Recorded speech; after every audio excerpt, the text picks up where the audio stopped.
Guys நமக்கு வந்து வீட்டுக்கு வந்த உடனே ஒரு அதிர்ச்சி. என்ன அதிர்ச்சின்னு கேட்டால், நான் ஆசையாக வளர்த்த பீட்டா செத்து போச்சு கைஸ். நம்மளால் ஒன்றுமே பண்ண முடியல. அதுக்கப்புறம் தூக்கி அதை சாத்தி புதைச்சிட்டோம் கைஸ்.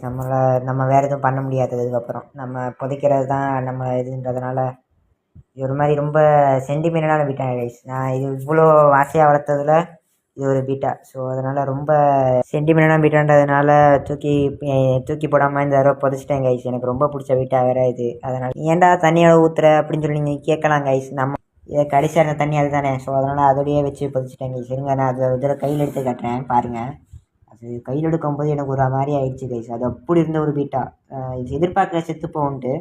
ஸோ அது செத்து போயிடுச்சு. காலை சூழ்நிலைனால என்னன்னு தெரியல. செத்து போனதுனால நம்ம இதுவும் பண்ண முடியல. அதனால் புதைச்சி அடையாளத்துக்கு மேலே ஒரு கல்லை வச்சிட்டேன் கைஸ். வேறு வழி இல்லை நமக்கு. நம்ம அதை அங்கே புதைச்சிருக்கோம் அப்படின்னு தெரியறதுக்காக நான் கல் வச்சுட்டேன். நம்ம இதே மாதிரி இன்னொரு பீட்டா வாங்கலான்னு சொன்னீங்கன்னா ஒரு பிளாக் கலர் ஹவாட்டை மட்டும் கமெண்ட் பண்ணிட்டு போங்க. நான் இதே மாதிரி இன்னொரு பீட்டா வாங்கி உங்களுக்கு அடுத்த இன்னொரு வீடியோவில் அப்லோட் பண்ணுறேன் கைஸ். அந்த பீட்டா எப்படி இருக்குன்ட்டு. ஸோ மறக்காமல் ஒரு ஃபாலோ மட்டும் பண்ணிட்டு போங்க கைஸ். அதே மாதிரி நான் கீழே ஒரு நம்பர் கொடுக்குறேன். அந்த நம்பருக்கு மட்டும் வாட்ஸ்அப் பண்ணிக்கோங்க கைஸ். உங்களுக்கு ஏதாவது ஃபீச்சர்ஸ் வேணும்னு சொல்லிட்டு நம்ம பேஜை ஃபாலோ பண்ணிக்கோங்க.